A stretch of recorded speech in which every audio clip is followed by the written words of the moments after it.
Hello बच्चों, स्वागत है आपका अपने YouTube चैनल एजुकेशन क्लासेस में। मेरा नाम कुलदीप है। आज मैं आप लोग को बोर्ड परीक्षा कक्षा 10वीं के सबसे महत्वपूर्ण एक टॉपिक मानव जनन के बारे में पढ़ाने जा रहा हूं।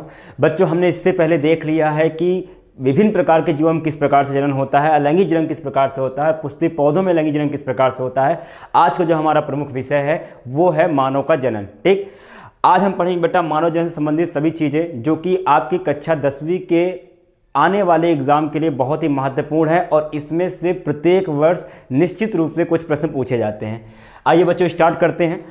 अब आपको मैं बताता चलूं कि कहीं भी लैंगिक जनन होता है और ख़ास करके मानवों में, तो लैंगिक जनन जो होता है उनमें लैंगिक जनन जब भी कोई मानव का जन्म होता है तो ऐसा नहीं है कि जन्म के समय से ही उसमें लैंगिक जनन करने की क्षमता होगी। प्रत्येक मानवों में देखा जाएगा भाई कि अगर एक छोटा सा शिशु है तो उस शिशु के अंदर पैदा होते ये क्षमता नहीं आ जाएगी कि वो अपने लैंगिक जनन कर सके। विभिन्न प्रकार के लैंगिक अंग और एक प्रमुख कोशिका जिसको हम युग्मक कहते हैं उसका निर्माण एक निश्चित समय के बाद ही होता है। ठीक, मतलब आप समझे बेटा, कोई भी मानव लैंगिक जनन की क्षमता के साथ पैदा नहीं होता है, उसमें ये लैंगिक जनन की प्रक्रिया एक समय के बाद विकसित होती है।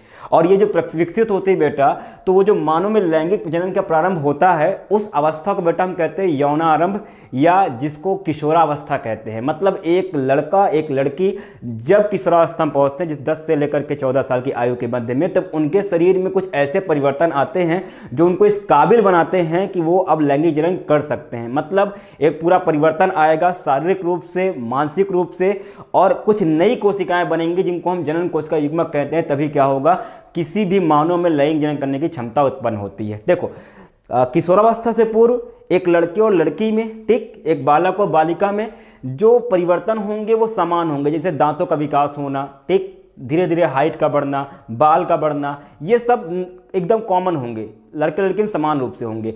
परंतु किशोरावस्था में पहुंचने के बाद, यौनारंभ में पहुंचने के बाद शरीर में परिवर्तन आएंगे जो बेटा, वो कुछ अलग अलग होंगे। मतलब पुरुषों में, लड़कों में अलग होंगे, महिलाओं यानी लड़कियों में अलग अलग होंगे। और ये परिवर्तन ही उनको इस प्रकार के क्षमतावान बनाते हैं कि वो आगे चल करके संतान की उत्पत्ति कर सके। तो पहले बेटा हम देखेंगे वो कौन कौन से लक्षण, कैसे परिवर्तन आते हैं, कैसे शारीरिक परिवर्तन, कैसे मानसिक परिवर्तन ये देखने को मिलते हैं। ठीक, यहाँ देखिए, मनुष्य में लैंगिक जनन के लिए उत्तरदायी कोशिकाओं का विकास बहुत ही आवश्यक है। देखिए, जब तक लैंगिक जनन कहीं हो रहा है तो वो तब तक नहीं हो सकता है जब तक कि युग्मक का निर्माण ना हो। ठीक, अब प्रत्येक जीव जो है बेटा, ठीक, अब मानव है बेटा, तो उसमें निर्माण होगा बेटा युग्मक का। ठीक, क्या बनेंगे बेटा, युग्मक बनेंगे। ठीक, तो ये जो युग्मक होंगे बेटा, ये युग्मक ही क्या करेंगे, संतान के निर्माण में भाग लेंगे। आपको पहले ही मैंने बताया हुआ है कि जहां भी लैंगिक जनन होता है वहां एक विशेष प्रकार की कोशिका की आवश्यकता होती है बेटा, जिसको हम युग्मक कहते हैं, अथवा बेटा इन्हें जनन कोशिका के नाम से जाना जाता है। तो बेटा जब तक जनन कोशिका या युग्मक का निर्माण नहीं होगा तब तक बेटा कहीं भी लैंगिक जनन की प्रक्रिया नहीं हो पाएगी। तो बेटा यौनारंभ के समय, मतलब एक लड़के और लड़की में जैसे ही ये क्षमता विकास होना प्रारंभ होता है तो उनमें सबसे पहले कोशिकाओं का बनना प्रारंभ होता है। वे कोशिकाएं जो कि जनन कर सकती हैं। ठीक, तो भाई मनुष्य में लैंगिक जनन के लिए उत्तरदायी का विकास बहुत ही आवश्यक है कोशिकाओं का। इन कोशिकाओं को जनन कोशिकाएं कहते हैं। जैसे मैंने यहाँ पे लिखा हुआ है, इनको हम जनन कोशिकाएं कहते हैं। इन कोशिकाओं का विकास मनुष्य के जीवन काल के एक विशेष अवधि में होता है। एक निश्चित विशेष अवधि, एक समय अवधि में ये प्रक्रियाएं चलती हैं। मतलब युग्मकों का निर्माण प्रारंभ होता है शरीर में, जिसमें शरीर के विभिन्न भागों में विशेष परिवर्तन होते हैं। देखो, सिर्फ युग्मक का निर्माण नहीं होगा। सिर्फ युग्मक का निर्माण होना इस बात की गारंटी नहीं लेगा कि संतान उत्पन्न कर सकता है जीव। उसके शरीर में कुछ भावनात्मक, विचारात्मक और शारीरिक परिवर्तन भी देखने को मिलेंगे। ठीक, विशेषतया जनन कोशिकाओं में परिवर्तन होता है। जैसे जैसे शरीर में सामान्य वृद्धि दर धीमी होती है, जनन उत्तक परिपक्व होना प्रारंभ कर देते हैं। ठीक, देखो, यौनारंभ से पहले, मतलब 10 से 11 साल से पहले का जो समय रहता है किसी भी मानव में, उसमें शरीर का विकास बहुत तेजी से होता है। ठीक, मतलब जो अंग होते हैं, आंतरिक अंग विकसित होते हैं, शरीर की लंबाई बढ़ना प्रारंभ होती है, बुद्धि का विकास होना प्रारंभ होता है। परंतु जब यौनारंभ शुरू होता है तो ज़्यादातर विकास जो हो जाते हैं, जो कि इससे पहले हो रहे थे, वो धीरे हो जाते हैं। अब जो विकास होता है बेटा वो प्रमुख रूप से इस प्रकार का होता है कि अब लड़का हो चाहे लड़की, उसके शरीर में ऐसे परिवर्तन आएंगे जो उनको जनन करने के लिए सक्षम बनाना प्रारंभ कर देंगे। ठीक, किशोरावस्था, या जिसको इंग्लिश में बेटा एडोलेसेंस कहते हैं, किशोरावस्था ये वृद्धि की एक प्राकृतिक प्रक्रम है जिसमें जीवन काल की वह अवधि जब शरीर में ऐसे परिवर्तन हो जिसके परिणाम स्वरूप जनन परिपक्वता आती है, किशोरावस्था कहलाती है। देखो किशोरावस्था ऐसे तो हम जानते हैं बेटा कि कोई कहेंगे देखो अब ये किशोर हो रहा है, ठीक। ऐसे देखते हैं छोटा बच्चा कहेंगे बात नहीं माने मम्मी, मम्मी कहेंगे अच्छा अब तू बड़ा होने लगा है, तू जवान होना शुरू हो गया है ना, अब बात नहीं मानेगा मेरी। तो ये चीज़ जो आप देखते हैं बेटा, ये अवस्था किशोरावस्था कहलाती है बेटा। किशोरावस्था में सबसे पहले क्या होगा, युग्मक का निर्माण होना प्रारंभ हो जाएगा, ठीक। इसी किशोरावस्था में, ठीक, इसी किशोरावस्था में बेटा जब किशोरावस्था की वही अवस्था जिसमें लैंगिक विकास सर्वप्रथम दृष्टिगोचर होता है। देखो सबसे पहले अब होगा क्या बेटा, एक समय के बाद शरीर में क्या होगा, कुछ ऐसे परिवर्तन आएंगे, ठीक, किशोरावस्था में पहुंचते ही, जो कि लैंगिक जनन करने के लिए आवश्यक होंगे। उसको बेटा हम यौनावरम के नाम से जानेंगे, ठीक। और यौनावरम का सबसे महत्वपूर्ण परिवर्तन लड़के और लड़कियों की जनन क्षमता का विकास होता है, ठीक। यौनावरम में सबसे पहले क्या होगा, कोई भी लड़का है या लड़की, भाई दोनों मानव हैं, उनके अंदर आपको जनन क्षमता विकसित होना प्रारंभ हो जाएगी, ये दिखाई देगा सबसे पहले। हम सभी ने इसको एक्सपीरियंस किया हुआ बेटा, आप लोग भी पहुँच चुके हैं, आप अपने शरीर में और विचारों में आने वाले परिवर्तन से वाकिफ होंगे। हम सभी लोग बेटा इस दौर से गुजर चुके हैं, या आप तो उस दौर में हैं, आप 10वीं में हैं, लगभग यही अवस्था है बेटा, किशोरावस्था में ही आप लोग हैं। इसमें आप देखेंगे बेटा आपके अंदर कुछ परिवर्तन आ रहे होंगे, जो कि शारीरिक रूप से भी होंगे और मानसिक रूप से भी होंगे बेटा। इन्हीं को कलेक्टिवली बेटा हम कहते हैं यौनारंभ या किशोरावस्था, ठीक। और एक बात आपको याद रखना है बेटा कि मानव में लैंगिक जनन का प्रारंभ किशोरावस्था में होता है। उससे पूर्व किसी मानव में लैंगिक जनन करने की क्षमता नहीं होती, ना तो अंग विकसित होते हैं उनके जो कि भाग लेते हैं लैंगिक जनन में, और ना ही उनके अंदर विशेष कोशिका जिसको हम युग्मक कहते हैं उनका विकास हुआ रहता है, ठीक। अब देखो लैंगिक लक्षण, देखो अब जब शरीर में कुछ परिवर्तन आएंगे बेटा, तो वही जो परिवर्तन होते हैं बेटा उनको हम कहते हैं लैंगिक लक्षण। आइए देखते हैं बेटा वो लैंगिक लक्षण होते कौन से हैं, ठीक। आइए देखते हैं वो लैंगिक लक्षण होते क्या हैं। यौनारंभ की शुरुआत, देखो जैसे ही लैंगिक क्षमता का विकास होना प्रारंभ होगा किसी लड़के लड़की में, ठीक, तो उसमें क्या होगा, लड़कों तथा लड़कियों में यौनारंभ में निम्न शारीरिक परिवर्तन के साथ आरंभ होता है। भाई कुछ ना कुछ परिवर्तन आते हैं, लड़के में अलग होंगे, लड़की में अलग। मैंने भी आपको बताया कि किशोरावस्था से पहले जो परिवर्तन होते हैं वो लड़के लड़की में समान होते हैं, लेकिन किशोरावस्था पहुंचने के बाद, यौनारंभ में आने के बाद लड़के और लड़कियों में अलग अलग परिवर्तन होते हैं, ठीक। अब देखो लड़कों में क्या परिवर्तन होगा, दाढ़ी मूछ का आना। भाई जो फेशियल हेयर है, जो दाढ़ी मूछ है, पुरुषों में लड़कों में आना प्रारंभ हो जाती है। 11 साल से आना स्टार्ट हो जाएगी, ठीक। 11, 12, 13 आगे पीछे हो सकता है, पर एक जनरली 11 साल से स्टार्ट हो जाएगी बेटा। दाढ़ी मूछ का आना पुरुषों में शुरू हो जाता है, लड़कों में। और क्या होगा बेटा, आवाज़ में भारीपन। आवाज़ जो होती है पुरुषों में भारी होने लगती है बेटा, ये बाहर की ओर होता है बेटा, इसको हम एडम्स एप्पल कहते हैं। हमारा स्वर यंत्र ये बाहर की ओर निकलना शुरू हो जाता है, जिससे पुरुषों में आवाज़ भारी जाती है, ठीक। आप देखे होंगे कि जो लड़के होते हैं उनमें 11-12 साल की उम्र पहुँचने के बाद बेटा ये स्वर यंत्र जो यहाँ गले में मौजूद है ये बाहर की ओर उभरा हुआ दिखाई देने लगता है। लड़कियों में नहीं दिखाई देता है, क्योंकि ये जब बाहर निकलता है यही आवाज़ को क्या करेगा, भारी करेगा। और यही एक प्रमुख लक्षण है किसका, यौनारंभ के प्रारंभ का, ठीक। और क्या होगा बेटा, जननांग क्षेत्रों में बालों का आना, ठीक। जो जनन अंग होंगे बेटा वहाँ पे बाल उगने शुरू हो जाते हैं। इसके अलावा बेटा त्वचा का तैलीय हो जाना आदि, ठीक। थोड़ा स्किन ऑयली होना शुरू हो जाती है, जो स्किन होगी, ठीक, जो त्वचा होगी वो ऑयली होना शुरू हो जाएगी। उसमें जैसे हम देखते हैं ना, अब एक किशोरावस्था पहुंचने के बाद लड़कों में होता है कि अरे स्किन ऑयली हो रहे हैं, मुँह से निकल रहे हैं, पिंपल्स आ रहे हैं बेटा, वो किशोरावस्था के प्रारंभ में होने वाले एक जनरल लक्षण ही है, ठीक। ये लड़कों के वो लक्षण है बेटा जो कि यौनारंभ में देखने को मिलते हैं।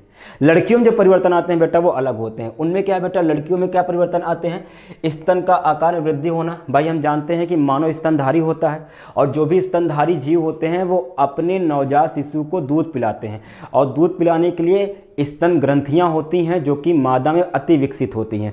तो भाई जैसे ही लैंगिकता आना शुरू होगी, मतलब यौनारंभ प्रारंभ होगा स्त्रियों में, लड़कियों में, उनमें स्तन का विकास होना प्रारंभ हो जाएगा, ठीक। और क्या होगा, आवाज़ में भारीपन, ठीक। यहाँ पे आवाज़ में भारीपन लिख दिया है गलती से, आवाज़ में भारीपन नहीं, लड़कियों में क्या होगा बेटा, आवाज़ जो होगी बेटा वो थोड़ा सा वो सॉफ्ट होना प्रारंभ हो जाती है, मतलब उसमें आवाज़ में पतलापन ज़्यादा आ जाता है, ठीक। बहुत ही स्वीट होना शुरू हो जाती है। जननांग क्षेत्र में बालों की वृद्धि होना, ठीक। जो जननांग होंगे बेटा उनमें बालों की वृद्धि होना प्रारंभ हो जाएगी।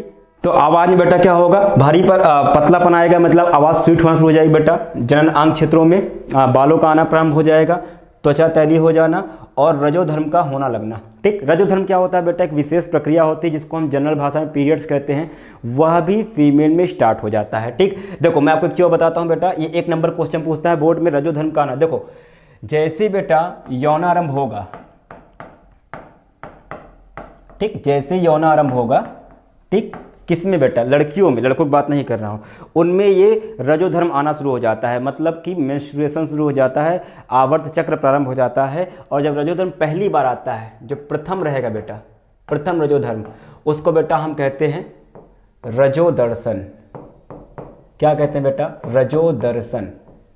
ठीक, तो क्या होगा बेटा, जब भी किसी लड़की में, ठीक, किसी फीमेल में यौनारंभ प्रारंभ होता है, ठीक, तो उसमें रजोधर्म का आना प्रारंभ हो जाता है, पीरियड शुरू हो जाते हैं बेटा। और जो फर्स्ट, सबसे पहली बार सर्वप्रथम जो पीरियड्स आते हैं, जो सर्वप्रथम रजोधर्म होता है बेटा, उसको हम एक नाम देते हैं, उसे कहते हैं रजोदर्शन। बेटा 1 नंबर क्वेश्चन पूछता है रजोदर्शन क्या होता है। ठीक, उसके बाद बेटा जंघा की हड्डियों का चौड़ा होना। ठीक, ये जो जांघ की अस्थियां होती हैं वो चौड़ी होना शुरू हो जाती हैं बेटा, ताकि गर्भाशय में जब किसी शिशु का विकास होना प्रारंभ हो और वो जब उसका प्रसार हो तो वहाँ पे एक स्पेस रह सके, इसलिए जांघ की हड्डियाँ थोड़ा सा चौड़ा होना प्रारंभ हो जाती हैं। ठीक, ये कुछ फीमेल के अंदर क्या होते हैं, करैक्टर होते हैं, और ये कुछ मेल के अंदर करैक्टर होते हैं। ठीक, क्या समझा हमने बेटा, हमने पढ़ा कि जब लैंगिक जनन का प्रारंभ होता है, मतलब जनन की जो अवस्था प्रारंभ होती है लड़के लड़कियों में, ठीक, मानवों में, तो उनके अंदर कुछ परिवर्तन आते हैं बेटा। ये परिवर्तन ही इस बात को श्योर करते हैं, इस बात को श्योर करते हैं कि जो मानव है अब वो प्रारंभ होना शुरू हो गया, उसके अंदर वो क्षमता आनी, विकसित होना प्रारंभ हो गई, जिससे वो आगे चल करके संतान की उत्पत्ति कर सके। जो परिवर्तन आते हैं बेटा पुरुषों में और लड़कियों में अलग होते हैं। ठीक, लड़के और लड़कियों में, तो लड़कों में क्या कहता है बेटा, दाढ़ी मूंछ का आना शुरू हो जाता है, आवाज़ भारी हो जाती है। ठीक, एक चीज़ यहाँ पे लिखा नहीं बेटा, थोड़ा सा व्यवहार लड़कों में उग्र हो जाता है। ठीक, थोड़ा लड़ाई झगड़े में और ज़्यादा ही कुछ ऐसा दिखाना कि अब मैं जा कर के लड़ाई कर लूँ, या कहीं पे ऐसी जगह पे जहाँ पे जोखिम हो वहाँ पे जोखिम उठाने की मन करना, ये सब चीज़ें बेटा जो होती हैं ये पुरुषों में शुरू हो जाती हैं। वहीं लड़कियों में एकदम इसका उल्टा होता है। लड़कियों में क्या होगा बेटा, लड़कियों में स्तन का विकास होना प्रारंभ हो जाएगा। इसके अलावा बेटा क्या होगा, आवाज़ बहुत पतली हो जाती है। इसके अलावा क्या होगा बेटा, एक बहुत महत्वपूर्ण प्रक्रिया जिसको हम रजोधर्म कहते हैं वह प्रारंभ हो जाएगा। प्रथम रजोधर्म को बेटा हम रजोदर्शन कहते हैं, यह प्रारंभ हो जाएगा। जंघा की जो अस्थियाँ होती हैं वो चौड़ी होना शुरू हो जाती हैं। ये सभी जो लक्षण होते हैं पुरुषों में और महिलाओं में, लड़के और लड़कियों में प्रारंभ हो जाते हैं। कब प्रारंभ होते हैं बेटा, ये शुरू होगा बेटा लगभग 10 से लेकर के 14 वर्ष की आयु में स्टार्ट होना शुरू हो जाते हैं। मतलब 10 से स्टार्ट हो सकते हैं, 11, 12, 13, 14 अलग अलग में अलग हो सकते हैं। मैक्सिमम देखा जाता है 10 से 11 में स्टार्ट हो जाता है। ठीक, अच्छा, ये जो लैंगिक लक्षण आप देख रहे हैं बेटा, इसके लिए एक शब्द का प्रयोग किया जा सकता है, हो सकता है आपकी किताब में लिखा हो या एग्जाम में अगर आए कि पुरुषों में और महिलाओं में द्वितीयक लैंगिक लक्षण बताइए। तो बेटा ये जो आपने लक्षणों को पढ़ा ना बेटा, इन्हें कहा जाता है द्वितीयक लैंगिक लक्षण। इनका एक नाम क्या होता है बेटा, द्वितीयक लैंगिक लक्षण। ठीक, चलो वही चीज़ लिखा है बेटा, लड़कियों में यौनारंभ 12 से 14 वर्ष में होता है, जबकि लड़कों में 13-15 वर्ष। हाँ, आगे पीछे लिखा हुआ है, मैं मैक्सिमम समझ लीजिए कि 10 से स्टार्ट हो जाएगा, 14-15 तक में चलता रहता है। ठीक, चलो आगे देखते हैं बेटा। देखो अब सवाल ये है कि आखिर ये जो परिवर्तन आ रहे हैं लड़के और लड़कियों में क्यों आ रहे हैं भाई, इसका कारण क्या है, क्यों आ रहे हैं। और इससे पहले मतलब किशोरावस्था से प्रारंभ से पहले, जब बाल्यावस्था, जब बचपन था बेटा, तब ये प्रक्रिया क्यों प्रारंभ नहीं हुई। क्या कारण है कि दाढ़ी मूंछ 11-12 साल में पुरुषों में आ रहे हैं, या क्या कारण है कि लड़कियों में स्तन का विकास 11-12-10 साल की उम्र से ही प्रारंभ क्यों हो रहे हैं। क्यों नहीं वो 5-6 साल में स्टार्ट हो जाते हैं, क्यों नहीं वो बचपन से होते हैं, ऐसा क्यों होता है बेटा। उसका कारण क्या है बेटा, यह प्रक्रिया नियंत्रित होती है कुछ हार्मोन से। देखो यहाँ लिखा है किशोरावस्था में इन परिवर्तन का सामान्य कारण लिंग हार्मोन के कारण होता है बेटा। एक हार्मोन होते हैं बेटा कुछ, ठीक, एक नहीं कुछ हार्मोन होते हैं बेटा जिनको हम कहते हैं लिंग हार्मोन। ठीक, तो ये जो लिंग हार्मोन होते हैं बेटा, ये सेक्स हार्मोन जो होते हैं, यही क्या करते हैं हमारे शरीर में या लड़के लड़कियों के शरीर में परिवर्तन लाने के लिए उत्तरदायी होते हैं। अब आपने देखा कि लड़कियों में जो परिवर्तन आ रहे थे वो अलग थे, और लड़कियों में जो परिवर्तन आ रहे हैं वो अलग है। लड़के लड़कियों में परिवर्तन अलग है बेटा, लक्षण अलग है, द्वितीयक लैंगिक लक्षण। तो इसका मतलब ये है कि हार्मोन भी क्या होंगे, अलग होंगे। ठीक, वे हार्मोन जो शरीर में लैंगिक परिवर्तनों के लिए उत्तरदायी होते हैं बेटा, उन्हीं को हम क्या कहते हैं, लिंग हार्मोन कहते हैं। ठीक, तो जो लिंग हार्मोन बेटा यही हमारे शरीर में क्या करते हैं, पुरुषों के शरीर में पुरुषों के लक्षण और लड़कियों के शरीर में लड़कियों के लक्षण क्या करते हैं, उत्पन्न करने का कार्य करते हैं। कौन कौन से हार्मोन होते हैं बेटा, पुरुषों में अलग होंगे और महिलाओं में अलग होंगे। देखो जो नर लैंगिक हार्मोन है, जो पुरुषों में हार्मोन होंगे बेटा, वो लैंगिक परिवर्तन लाते हैं नर के। ठीक। और जो नर लैंगिक हार्मोन बेटा वो प्रमुख रूप से उसे हम कहते हैं टेस्टोस्टेरॉन। तो बेटा ये टेस्टोस्टेरॉन नाम का वो हार्मोन है बेटा जो पुरुषों में सारे लक्षण, मतलब दाढ़ी मूंछ का आना, आवाज़ का भारी होना, व्यवहार का उग्र होना, ठीक, ये सारे परिवर्तन जो आप देख रहे थे वो एक हार्मोन की वजह से होता है पुरुषों में, और उस हार्मोन को बेटा हम क्या कहते हैं, टेस्टोस्टेरॉन, ठीक। अब देखो लड़कियों में, ठीक, देखो मादा लिंग हार्मोन, अब जो लड़कियों में परिवर्तन हो रहे थे भाई, लड़कियों के तो दाढ़ी मूंछ आती नहीं है, इसका मतलब उनके अंदर टेस्टोस्टेरॉन नहीं है, ठीक। लड़कियों में लक्षण अलग हैं तो इनका मतलब उनके हार्मोन भी अलग होंगे। तो वे हार्मोन जो मादा में लैंगिक परिवर्तन के उत्तरदायी होते हैं बेटा उन्हें हम क्या कहते हैं, मादा लिंग हार्मोन कहते हैं। इसमें जो प्रमुख है बेटा उसे कहते हैं एस्ट्रोजन, और एक और बेटा उसे कहते हैं प्रोजेस्टेरॉन, ठीक। तो बेटा यहाँ हमने क्या देखा कि दो हार्मोन हैं, दो कैटेगरी का हार्मोन है बेटा जो कि पुरुषों में, लड़के में और लड़कियों में परिवर्तन लाने के लिए उत्तरदायी हो रहे हैं बेटा। लड़कों में जो परिवर्तन ला रहा है बेटा वो है टेस्टोस्टेरॉन हार्मोन, और लड़कियों में जो परिवर्तन ला रहा है बेटा उसे कहते हैं एस्ट्रोजन या प्रोजेस्टेरॉन, ठीक। बात समझे बच्चों।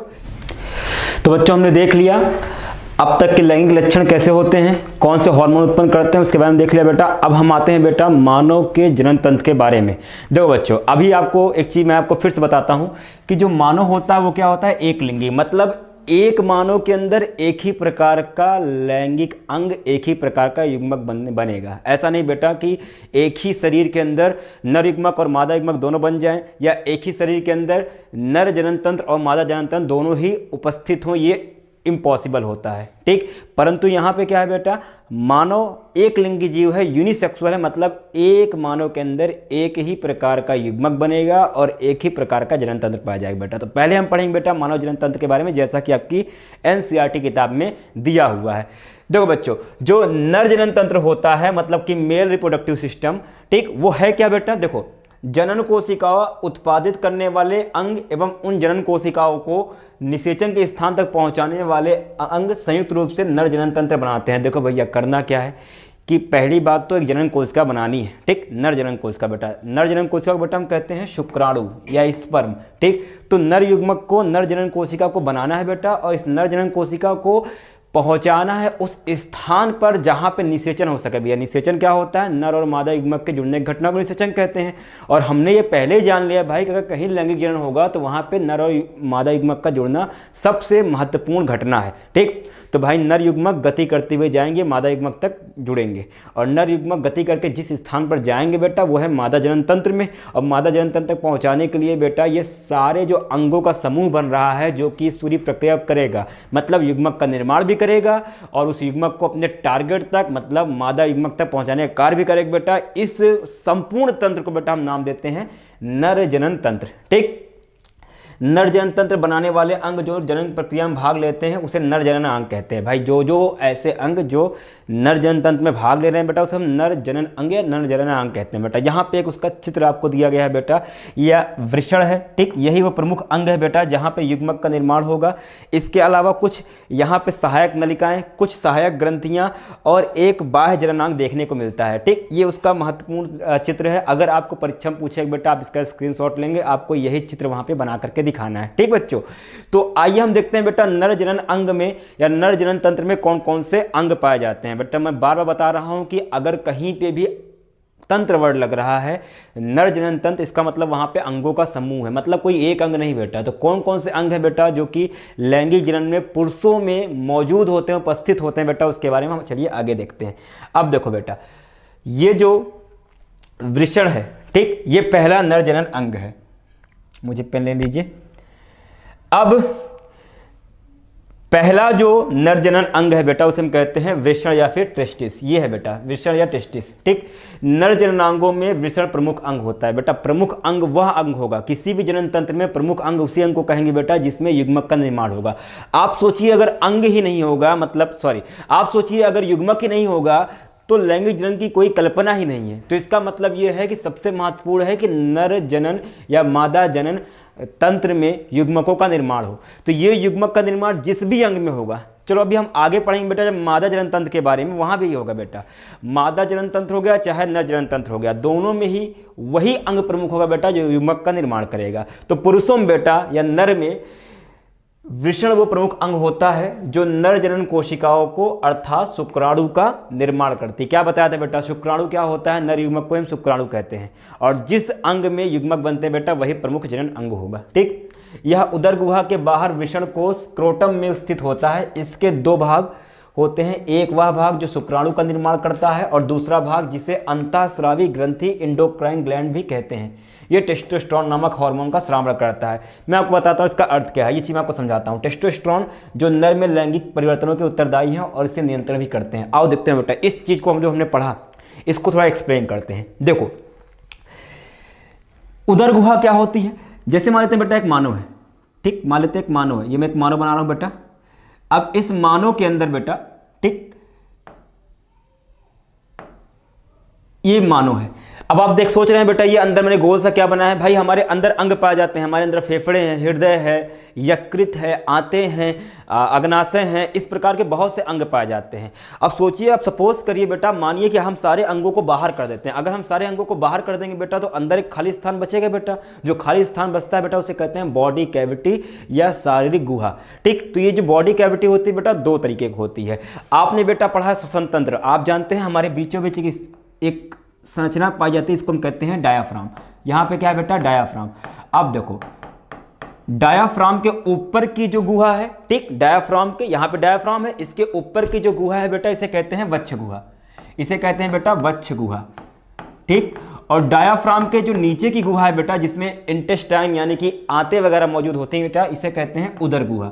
तो दो गुहा मुख्य रूप से पाई जाती है जहाँ पे हमारे आंतरिक अंग मौजूद होते हैं। ठीक, अब देखो यहां पे लिखा क्या बेटा, ये उदर गुहा के बाहर वृषण कोश में उपस्थित होता है। देखो अब ये जो नर जनन तंत्र है ये हमारे इस किसी गुहा में मौजूद नहीं होता है बेटा, ये हमारी गुहा के बाहर होता है। गुहा के बाहर क्यों होता है बेटा, आपको पता ही होगा कि हमारे शरीर का तापमान होता है 37 डिग्री सेंटीग्रेड। हमारे शरीर का एक आदर्श तापमान होता है 37 डिग्री सेंटीग्रेड, लेकिन शुक्राणु जो कि नर युग्मक है बेटा, इनको बनने के लिए जो तापमान चाहिए बेटा वो तापमान है 34.5 डिग्री से लेकर के 36 डिग्री सेंटीग्रेड तक। ठीक, इससे कम ही चाहिए। तो बेटा शुक्राणु को बनने के लिए जो तापमान चाहिए वो है 34.5 से लेकर के 34.5 से लेकर के 36 डिग्री सेंटीग्रेड, और हमारे शरीर का तापमान कितना होता है 37 डिग्री सेंटीग्रेड। अब चूंकि हमारे शरीर के हर एक भाग में तापमान नहीं है इसलिए हमारे शरीर के अंदर शुक्राणु का निर्माण नहीं हो सकता है। इसी वजह से बेटा उदर गुहा के बाहर उपस्थित होते हैं वृषण, और यही वृषण में क्या होता है, शुक्राणुओं का निर्माण होता है। ठीक बच्चों, ये एक नंबर क्वेश्चन पूछता है आपसे कि वृषण जो कि प्रमुख जनन अंग होते हैं वो उदर गुहा से बाहर क्यों उपस्थित होते हैं। आप क्या बताएंगे बच्चों, आप बताएंगे कि शुक्राणु को निर्माण करने के लिए शरीर के आदर्श तापमान से कम तापमान की आवश्यकता होती है, इसी कारण से वृषण जो होते हैं उदर गुहा के बाहर होते हैं बेटा। आप देखो वृषण कुछ इस प्रकार से देखने को मिलते हैं। तो वृषण बेटा एक, ठीक, जो वृषण होते हैं बेटा वो एक कवरिंग से, ठीक, वृषण जो होता है बेटा वो एक कवरिंग से, कोश से ढका होता है। ये वृषण है बेटा हमारा, इस वृषण के बाहर एक कवर पाया जाता है बेटा, इसको कहते हैं स्क्रोटम या वृषण कोश। बेटा ये क्या है, वृषण कोश। तो ये बेटा वृषण कोश है और इसके अंदर बेटा ये क्या है, वृषण। अब देखो हमारे ये जो वृषण होता है बेटा ये दो काम करता है। पहला काम बेटा प्रमुख कार्य क्या कर रहा है, ये बनाएगा शुक्राणु, क्योंकि ये प्रमुख नर जनन अंग है तो शुक्राणु इसी के अंदर बनेंगे बेटा। और दूसरा भी एक कार्य करता है बेटा, ये टेस्टोस्टेरोन नाम का हार्मोन बनाएगा, टेस्टोस्टेरोन नाम का हार्मोन ही बनाता है बेटा। तो ये आपको यहां पे लिखा है बेटा अंतःस्रावी ग्रंथि भी है। देखो वृषण एक ऐसा अंग है बेटा जो अंग की भांति भी कार्य कर रहा है और ग्रंथि की भांति भी काम करता है बेटा। आपने नियंत्रण संवेदन चैप्टर पढ़ा बेटा, उसमें आप जानते हैं कि हमारे शरीर में कुछ ग्रंथियां होती हैं जो हार्मोन का उत्पादन करती है। तो वृषण क्या होता है बेटा, ग्रंथि की भांति भी कार्य कर रहा है, क्योंकि इससे नर हार्मोन टेस्टोस्टेरोन बनते हैं और साथ ही साथ युग्मकों का भी क्या करता है, निर्माण करता है। ठीक, तो क्या क्या जाना बेटा, वृषण प्रमुख जनन अंग है नर में जिसके अंदर युग्मक यानी शुक्राणु का निर्माण होगा। यह उदर गुहा के बाहर मौजूद होता है। उदर गुहा क्या होती है हमने देख लिया बेटा, और ये पाउच में होता है बेटा, एक कवरिंग में होता है जिसको हम कहते हैं वृषण कोश या स्क्रोटम कहते हैं बेटा। और इसके अंदर जो वृषण होता है उसके दो कार्य होते हैं, युग्मक का निर्माण करना, शुक्राणु का निर्माण करना, साथ ही साथ बेटा टेस्टोस्टेरोन नाम का हार्मोन बनाना बेटा। इसलिए बेटा ये एंडोक्राइन सिस्टम या अंतःस्रावी ग्रंथि की भांति भी क्या करता है, कार्य करता है। ठीक, ये देखो वृषणकार बेटा नर जनन कोशिका अर्थात शुक्राणु का निर्माण करता है। दूसरी बात बेटा क्या, ये टेस्टोस्टेरोन नामक हार्मोन का स्राव करता है। टेस्टोस्टेरोन दो कार्य करेगा बेटा, वो सारे परिवर्तन जो हमने पहले पढ़े बेटा, दाढ़ी मुचकाना, आवाज़ का भारी हो जाना, व्यवहार का उग्र हो जाना, ये सारे लक्षणों के लिए भी उत्तरदायी होगा। और साथ ही साथ एक सबसे प्रमुख कार्य बेटा करता है कि ये जो प्रक्रिया होने वाली है शुक्राणु का निर्माण, ये उसको नियंत्रित भी करता है। शुक्राणु का निर्माण तब तक नहीं होगा जब तक टेस्टोस्टेरोन नाम का हार्मोन उसे मिलेगा नहीं। टेस्टोस्टेरोन हार्मोन ही शुक्राणु को बनाने के लिए उत्तरदायी होता है। उसके हर एक प्रक्रिया के लिए शुक्राणु से रिलेटेड जितनी भी चीज़ें होंगी वो टेस्टोस्टेरोन के द्वारा ही क्या होंगी, नियंत्रित होंगी। ठीक, चलो तो ये नरजन तंत्र भाग हो गया बेटा। आगे देखते हैं बेटा और क्या चीजें हैं। ठीक, अब देखिए इसके अलावा बेटा जो दूसरा हमारे पास उसी नरजन तंत्र का भाग है बेटा, वो है शुक्रवाहिनी या वास डिफरेंस। देखो वास डिफरेंस क्या होता है, शुक्रवाहिनी वृषण में शुक्राणु निर्माण के बाद इस शुक्रवाहिनी से होकर के शुक्राशय तक पहुंचाने वाली एक नलिका होती है जिसको हम कहते हैं शुक्रवाहिनी बेटा। ठीक, आगे ये शुक्रवाहिकाएं मूत्राशय से आने वाली नली से जुड़कर एक संयुक्त नली बनाती हैं, अतः मूत्र मार्ग यानी यूरेथ्रा शुक्राणु एवं मूत्र दोनों के प्रवाह के लिए उभय मार्ग है। ठीक, आइए बेटा इस स्टेटमेंट को समझते हैं ये क्या होता है। देखो ये एक वृषण है। अब वृषण के अंदर जो बेटा युग्मक बन जाते हैं वो बाहर निकल के बेटा चले जाते हैं हमारी उदर गुहा में। ठीक, जो भी शुक्राणु बनेंगे बेटा वो इस वृषण से बाहर निकल के बेटा कहाँ जाएंगे, उदर गुहा में ले जाएंगे। और उदर गुहा में जाएंगे बेटा जिस नलिका के माध्यम से, उसे क्या कहते हैं बेटा, शुक्रवाहिनी कहते हैं। ठीक, अब देखो ये जो शुक्रवाहिनी बेटा इसका कार्य क्या है, इस वृषण से बनने वाले शुक्राणुओं को ये उदर गुहा में लेकर जा रही बेटा। उदर गुहा में क्यों लेकर जाती है, क्योंकि वहां पे क्या होगा बेटा, उदर गुहा में क्या होगा,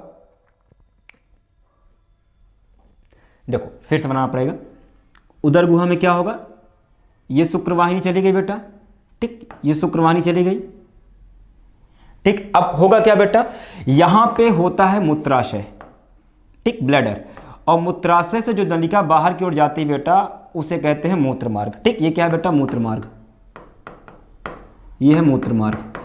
और ये नलिका बेटा ये आकर के इसी मूत्र मार्ग से जुड़ जाती है। ठीक, क्यों, क्योंकि शुक्राणुओं के बाहर निकलने का जो रास्ता है और यूरिन यानी मूत्र के बाहर निकलने जो रास्ता होता है बेटा वो एक ही होता है, मूत्र मार्ग। ठीक, वही लिखा है बेटा कि यह मूत्र मार्ग यूरेथ्रा शुक्राणुओं एवं मूत्र दोनों के लिए प्रवाह के उभय मार्ग। ठीक, मतलब शुक्राणु भी इसी रास्ते से बाहर आते हैं और मूत्र भी इसी रास्ते से आता है। दोनों नलिका पुरुषों में समान होती है। ठीक, सेमनी ये शुक्राशय बेटा सेमिनल वेसाइकल हमारा। ठीक, देखो शुक्राशय क्या होता है, जो भी शुक्राणु होते हैं बेटा वो इस मूत्र मार्ग में जाने से पहले कुछ ग्रंथियों से मिलते हैं। यहाँ पे कुछ ग्रंथियाँ होती हैं बेटा। ठीक, इन ग्रंथियों को बेटा कहा जाता है प्रमुख रूप से, इसे कहते हैं शुक्राशय।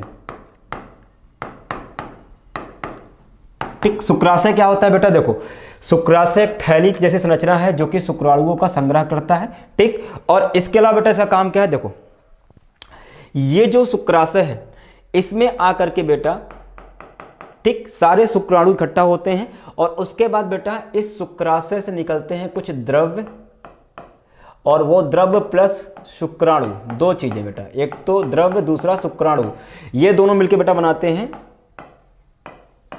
वीर्य। ठीक, जो कि शुक्राणुओं के लिए एक माध्यम बनाता है ताकि वो गति कर सकें और जीवित रह सकें। ठीक, तो यहाँ पे क्या बनेगा बेटा, वीर्य बनेगा, सीमेन बनेगा, वो कि शुक्राशय से निकलने वाले द्रव्य प्लस जो शुक्राणु बेटा वृषण से शुक्रवाहिनी के द्वारा आए बेटा वो मिलकर के वीर्य का निर्माण करते हैं। ठीक, आगे देखते हैं बेटा, प्रोस्टेट ग्रंथि एवं पौरुष ग्रंथि या एक बाह्यस्रावी ग्रंथि है जो एक तरल पदार्थ का निर्माण करती है जिसको वीर्य या सीमेन कहते हैं। ठीक है, यहीं पे ग्रंथि और भी बेटा इसे हम प्रोस्टेट कहते हैं। अब देखो बेटा प्रोस्टेट, शुक्राशय, ये सारी ग्रंथियां मिलकर के बेटा जो द्रव्य निकालती हैं सबसे अलग अलग, और भी ग्रंथि बेटा, ग्रंथि और यहाँ पे लिखा नहीं बेटा, उसे कहते हैं काउपर ग्रंथि। तो काउपर, प्रोस्टेट और शुक्राशय, ये तीन ग्रंथियां मिलकर के बेटा जो द्रव्य निकालती हैं उसमें जाकर के सारा शुक्राणु मिल जाता है और इससे जो द्रव्य बनता है बेटा उसे हम वीर्य कहते हैं। ठीक, वीर्य का कार्य क्या होता है देखते हैं। सीमेन क्या होता है बेटा, इसे सीमेन कहते हैं। ये जो वीर्य या सीमेन है इसका कार्य क्या होता है, यह शुक्राणुओं की गति के लिए एक तरल माध्यम प्रदान करता है। भाई शुक्राणुओं को गति करना होता है, उसके लिए एक लिक्विड मीडियम चाहिए, एक तरल माध्यम चाहिए। वो मिलेगा बेटा किससे, ये मिलेगा इस वीर्य से। इसके कारण शुक्राणुओं का स्थानांतरण सरलता से होता है। भाई शुक्राणु, मैं आपको एक चीज़ बताता हूँ कि शुक्राणु मानव शरीर की सबसे सूक्ष्म संरचना होती है, तो उसको बहुत दूर तक गति करना होगा, तो उस गति करने के लिए जो एक माध्यम होगा वो कौन प्रदान करेगा, वो देगा वीर्य। ठीक, ये शुक्राणुओं का पोषण भी प्रदान करता है। भाई शुक्राणु शरीर से बाहर जा रहे हैं, मानव शरीर से बाहर जा करके मादा जनन तंत्र में जाएंगे बेटा, तुमको वर्क करने के लिए, कार्य करने के लिए या निषेचन करने के लिए जो ऊर्जा चाहिए वो भी कौन देगा बेटा, यही वीर्य प्रदान करेगा। ठीक, तो क्या क्या देख लिया बेटा, हमने वृषण देख लिया। वृषण जो बन गए बेटा उनको वृषण में जो शुक्राणु बन गए उनको ग्रंथियों तक पहुंचाने का काम कौन कर रहा है बेटा, उसको कर रहा है शुक्रवाहिनी। ठीक, शुक्रवाहिनी के बाद बेटा शुक्राशय और प्रोस्टेट ग्रंथि और इसके साथ काउपर ग्रंथि, ये सारे में से जो द्रव्य निकलता है वो शुक्राणुओं के साथ मिलकर के वीर्य का निर्माण करता है। वही वीर्य ये शुक्राणुओं का स्थानांतरण करेगा, उनको गति प्रदान करेगा और उनको पोषण प्रदान करने का कार्य करेगा। ठीक, चलो बेटा आगे चलते हैं। ठीक, शुक्राणु के बारे में देखते हैं बेटा। शुक्राणु के बारे में, शुक्राणु एक सूक्ष्म संरचना है जिससे मुख्यतः अनुवांशिक पदार्थ होते हैं तथा एक लंबी पूंछ होती है जो उन्हें मादा जनन कोशिकाओं को की ओर तैरने में सहायता करती है। ठीक, ये देखो एक शुक्राणु की संरचना है बेटा। ये जो शुक्राणु होता है बेटा, ये मानव शरीर की सबसे छोटी कोशिका होती है बेटा, स्मॉलेस्ट सेल। ठीक, ये इंसान के शरीर की बेटा सबसे छोटी कोशिका भी होती है। और इसको देखेंगे बेटा, इसमें एक ये इसका सिर है, ये एक बेटा मध्य भाग है, जैसे यहाँ लिखा है बेटा मध्यखंड, हो सका आपको दिखना रहा, बहुत सूक्ष्म लिखा हुआ है। और ये है बेटा इसकी पूंछ। ठीक, पूंछ है बेटा। ठीक, अब देखो बेटा इसके अंदर क्या भरा हुआ है, इसके अंदर भरा हुआ है बेटा अनुवांशिक पदार्थ, डीएनए। ठीक, आप जानते हैं बेटा कि मुख्य रूप से जब भी कहीं जनन होगा तो दो कोशिकाएं जो निषेचन होती है उसमें उसमें अनुवांशिक पदार्थों का स्थानांतरण होता है। निषेचन मतलब क्या होता है बेटा, कि जो नर युग्मक होता है वो मादा युग्मक को अपने अनुवांशिक पदार्थ को दे देता है। ठीक, तो अनुवांशिक पदार्थ कहाँ भरा हुआ बेटा, इसके केंद्रक में। कोशिका है तो केंद्रक होगा ही बेटा। और नर कोशिका जो कि यहाँ पे मौजूद है, इसको मादा कोशिका तक जाने के लिए बेटा यहाँ पे पूंछ की आवश्यकता होती है। ठीक, तो एक बेटा शुक्राणु के अंदर इतनी संरचना आपको देखने को मिल रही है बेटा, उसका सिर है, शीर्ष, मध्यखंड है और पूंछ है बेटा। ठीक, ये कंप्लीट कोशिका जो होती है बेटा यही जनन करने में सहायक होती है। ठीक, तो ये एक शुक्राणु है बेटा। आगे देखते हैं, आते हैं बेटा मादा जनन तंत्र पर। ठीक, मादा जनन तंत्र क्या है बेटा, जैसे नर जनन तंत्र अलग होता है, मैंने आपको बताया कि एक लिंगी होता है मानो। ठीक, तो उसी प्रकार से मादा जनन तंत्र भी अलग होता है। मादा जनन तंत्र में बेटा 3 प्रमुख जनन अंग होते हैं। ठीक, यहाँ पे प्रमुख रूप से बेटा 3 अंग देखने को मिलते हैं। अंडाशय, ओवरी, जो कि आप यहाँ देख रहे हैं बेटा, ये है अंडाशय, ये वाला पार्ट, ये है बेटा अंडाशय, जो कि यहाँ पे लिखा हुआ बेटा बीजांडकोश, इसी को बेटा अंडाशय कहते हैं। इसके अलावा बेटा अंडवाहिका, ये जो आप नलिका देख रहे हैं बेटा, ये है अंडवाहिका। और एक बेटा बहुत ही मांस का बना हुआ एक मांसल अंग पाया जाता है, जिसको हम कहते हैं गर्भाशय या यूट्रस। ये है बेटा गर्भाशय।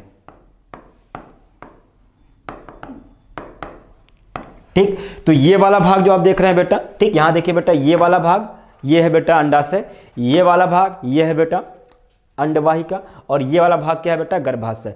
ये इतने अंग पाए जाते हैं बेटा मादा जनन तंत्र में बेटा। और ये सारे के सारे जो पूरा मादा जनन तंत्र है बेटा, ये उपस्थित होता है उदर गुहा में।